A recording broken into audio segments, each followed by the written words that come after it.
రాలేదే, బ్యాటరీ అయిపోయినట్టుంది. ఏమైంది? ఎవరో ఒకతను మేఘన ఎలా చనిపోయిందో తనకు తెలుసని కాల్ చేశాడు. ఏంటి? అవును, ఎవరో సురేష్ అంట. అతను మహదేవపురం నుంచి కాల్ చేస్తున్నా అని చెప్పాడు. నాకు డౌట్ వచ్చి నేను సిగ్నల్ ట్రేస్ చేశాను. చేస్తే అతను చెప్పింది నిజమే కార్తీక్. ఉందా నంబరు? ఇదే. Thanks inspector. మీరు ఇక్కడే ఉండండి, నేను ఆ ఊరికి వెళ్తాను. కానీ ఆ ఊరు దారి నాకు తెలుసు. ఇక్కడ నుంచి దాదాపు 250 కిలోమీటర్స్ ఆ ఊరు. Come on let's go. జాగ్రత్త కార్తీక్. అసలు ఈ సురేష్ అనేవాడు ఎవడు? తనకి మేఘనా చావు గురించి ఎలా తెలుసు? నేను అదే ఆలోచిస్తున్నా కార్తీక్. ప్రియా ఒకసారి నీ ఫోన్ ఇవ్వు. సురేష్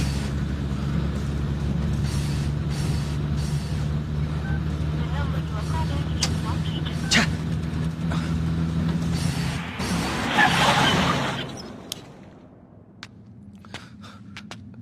రా.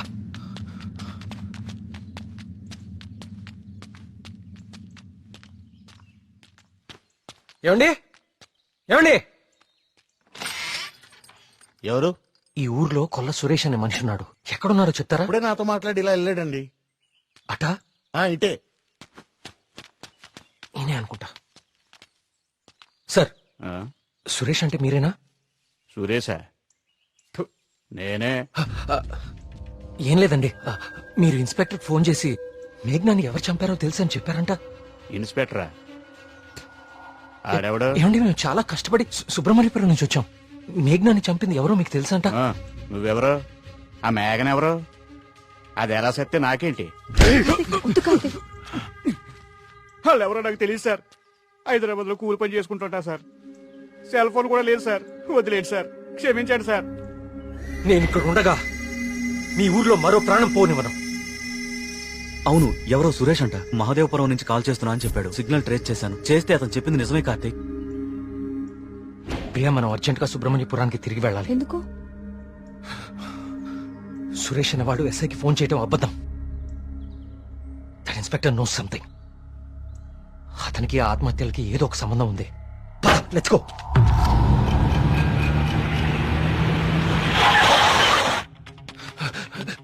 సార్, ఆ ఎస్ఐ ఎక్కడ ఉన్నాడు? అతనికి ఈ ఆత్మహత్యలకి ఏదో ఒక సంబంధం ఉంది సార్. నన్ను మహాదేవపురం పంపించేసి ఇక్కడ ఇంకో చావు ప్లాన్ చేశాడు. అతను ఆపాలి సార్, అతను ఆపాలి. ఈ ఊర్లో ఇంకొక్క ప్రాణం కూడా పోకూడదు. ఏం మాట్లాడరేంటి సార్? చచ్చిపోయాడు బాబు, చచ్చిపోయాడు బాబు. నువ్వు మహాదేవపురం వెళ్లిన కాసేపటికే ఈ విషయం జరిగిపోయింది.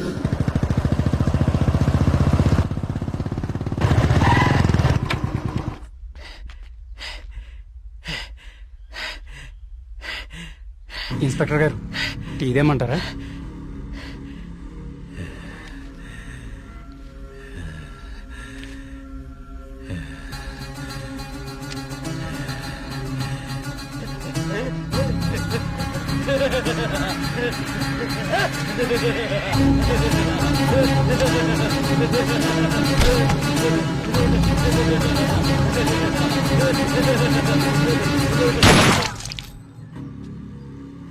ఇంకొక ప్రాణం కూడా పోదని మాటిచ్చావు.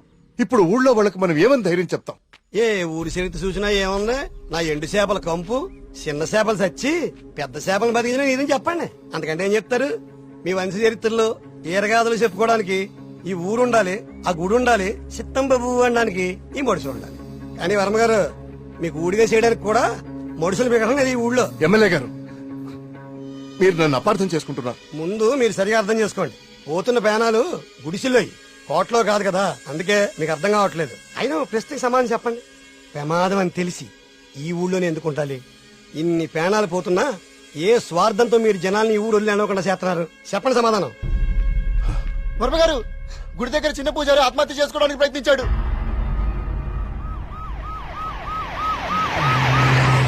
దేవుడికి ఇష్టం లేని అభిషేకం జరిగింది. ఊరంతా వలకాడ అయిపోతుంది. పదండ్రా, ఈ ఊరు వదిలి వెళ్ళిపోదాం. అయ్యో వర్మ గారు, వెళ్తామండి. పదండ్రా, ఇక్కడ ఎందుకురా? పూజారికి న్యాయం జరగలేదు. పదండి, పదండ్రా. ఇదంతా ఎవరు చేస్తున్నారో నాకు తెలుసు. ఏమంటున్నావు కార్తీక్? అవును సార్, తెలిసిపోయింది. ఏంటి? నేను 10 రోజులు గడువు అడిగాను. ఇంకా ఒక్కరోజు మిగిలింది. 24 గంటల్లో ఈ ఆత్మహత్యలు వెనుకున్న వాళ్ళని రెడ్ హ్యాండెడ్ గా మీ ముందు నిలబడతాను.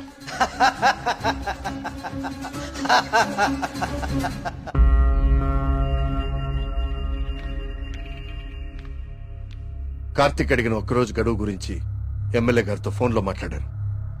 ఇంకే ఒక్క ప్రాణ నష్టం జరిగినా మనమంతా ఈ ఊరు ఖాళీ చేయాల్సి వస్తుందని ఆయన చెప్పేశారు.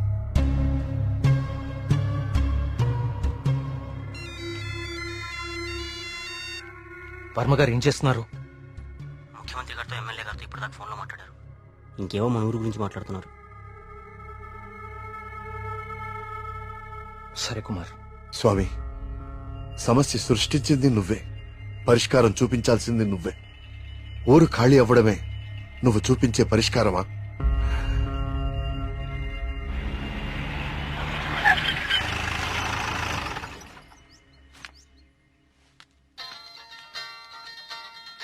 హలో. ప్రియా, నువ్వు అసలు గుడికి ఎందుకు వెళ్ళావు? ఓ, ఇక్కడ కూడా సీసీటీవీ కెమెరాలు పెట్టావా? ముందు ఇంటికెళ్ళు. ఇంట్లో ఒక్కదాన్నే ఉండాలంటే భయంగా ఉంది కార్తిక్. కొంచెం ధైర్యంగా ఉంటుందని గుడికొచ్చాను. ఏమిటో ఇన్ని సంవత్సరాల్లో మొట్టమొదటిసారిగా దేవుడికి నైవేద్యం పెట్టలేదు. అంతా కలికాలం. కాల్ చేస్తాను. తీర్థం తీసుకో.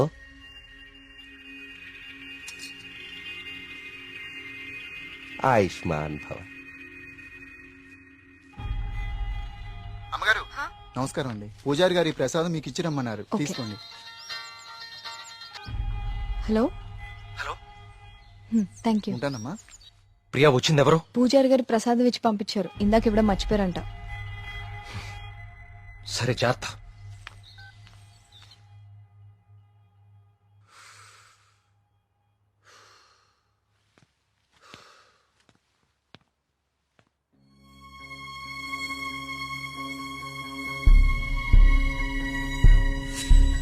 ఏమిటో ఇన్ని సంవత్సరాల్లో మొట్టమొదటిసారిగా దేవుడికి నైవేద్యం పెట్టలేదు. పూజారి గారు ప్రసాదం ఇచ్చి పంపించారు. ఇందాక ఇవ్వడం మర్చిపోయారంట. అయితే ప్రసాదం ఎక్కడిది? Fuck.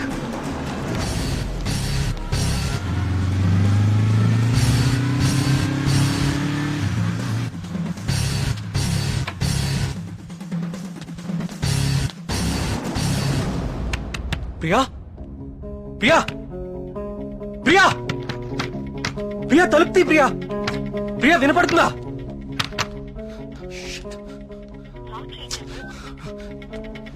ప్రియా, ప్రియా,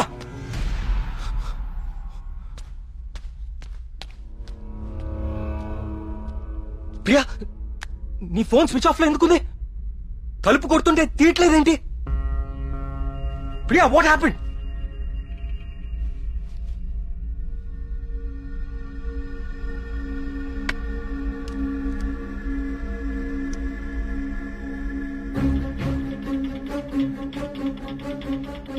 ప్రియా, నో. ప్రియా, ఏం రాస్తున్నావు అక్కడ? ప్రియా, ప్రియా, చూడు ఇక్కడ. ప్రియా, చూడు ఇక్కడ.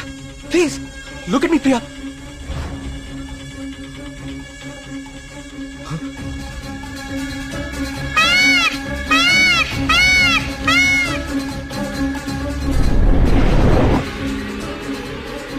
ప్రియా, ప్రియా, ప్రియా, ప్రియా, ప్రియా.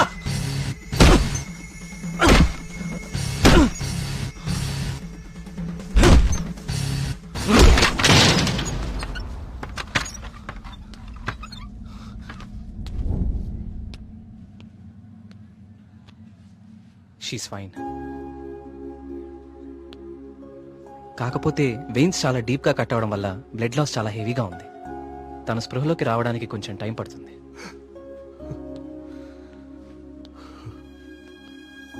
కార్తీక్, ఒకసారి రండి.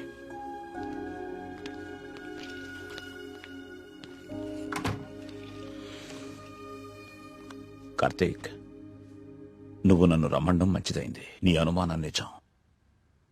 ప్రియ తిన్న ఫుడ్లో ఒక డ్రగ్ కలపబడింది. ప్రియ బ్లడ్ ని పవర్ఫుల్ మైక్రోస్కోపిక్ అబ్జర్వేషన్ చేశాను. ఆ డ్రగ్ వల్లే ప్రియ ఆత్మహత్య చేసుకోబోయింది. విషయం అయితే చనిపోతారు, ఇలా డ్రగ్ మూలంగా ఆత్మహత్య చేసుకోవటం ఏంటి? చెప్తాను. కొన్ని వందల సంవత్సరాల క్రితం ఆయుర్వేద బ్రహ్మగా పేరొందిన సుశ్రుతుడు కొన్ని రకాల మొక్కలకి మనిషి మెదడుని కంట్రోల్ చేసే శక్తి ఉందని కనుగొన్నాడు. వాటితో ఒక డ్రగ్ తయారు చేశాడు. అలెగ్జాండర్ తన ప్రపంచ జైత్రయాత్రలో భాగంగా తన సైనికుల మీద ఈ డ్రగ్ ను ఉపయోగించాడు. ఎన్ని దెబ్బలు తగిలినా తమ శారీరక స్థితిని పట్టించుకోకుండా పిచ్చి పట్టినట్లుగా యుద్ధానికి వెళ్లేవారు. హిట్లర్ కూడా 2వ ప్రపంచ యుద్ధ సమయంలో ఇలాంటి డ్రగ్ తయారు చేయించాడు. అయితే అదంత సక్సెస్ అవ్వలేదు. ఆ డ్రగ్ ని 3 డోసెస్ గా ఇస్తారు. రోజుకి 1 డోస్. ఆ 3rd డోస్ బాడీలోకి వెళ్ళాక డ్రగ్ ఎఫెక్ట్ స్టార్ట్ అవుతుంది. ఎవరైనా ఈజీగా ఆ వ్యక్తి మెదడుని కంట్రోల్లోకి తీసుకోవచ్చు. అంతేకాదు, ఆ 3 డోసెస్ ఒకేసారి కల్పిస్తే అది సైనైడ్ కంటే ప్రమాదకరం. It's a hypnotic suicidal drug. అంటే ప్రియా కూడా? ఎస్, ప్రియ విషయంలో కూడా అదే జరిగింది. ఆ డ్రగ్ కలిపారు. That might be 3rd dose. అంతకుముందే 2 డోసెస్ ఇచ్చేసి ఉండాలి. ఆ ఫుడ్ తిన్న వెంటనే ప్రియ మీద హిప్నాటిక్ ఎఫెక్ట్ స్టార్ట్ అయింది. అయితే ఎవరో తనని లెటర్ రాసి ఆత్మహత్య చేసుకునేలాగా హిప్నటైజ్ చేశారు. You're right. ఈ డ్రగ్ అసలు మన మార్కెట్లో దొరుకుతుందా? మార్కెట్లో ప్రోజోన్, డాల్మెన్ లాంటి హిప్నాటిక్ డ్రగ్స్ ఉన్నాయి. కానీ ప్రియకిచ్చింది వెరీ పవర్ఫుల్ డ్రగ్.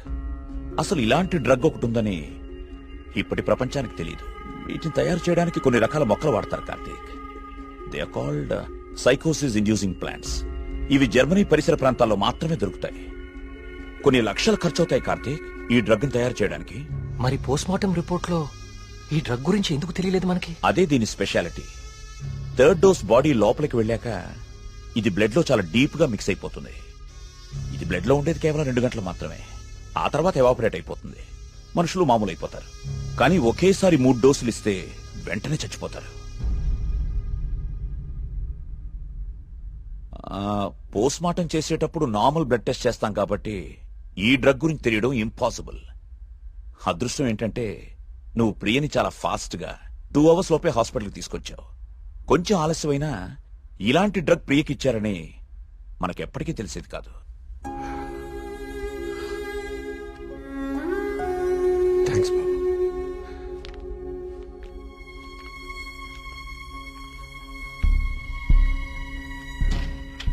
అయితే అన్ని ఆత్మహత్యలకి కారణం ఆ డ్రగ్.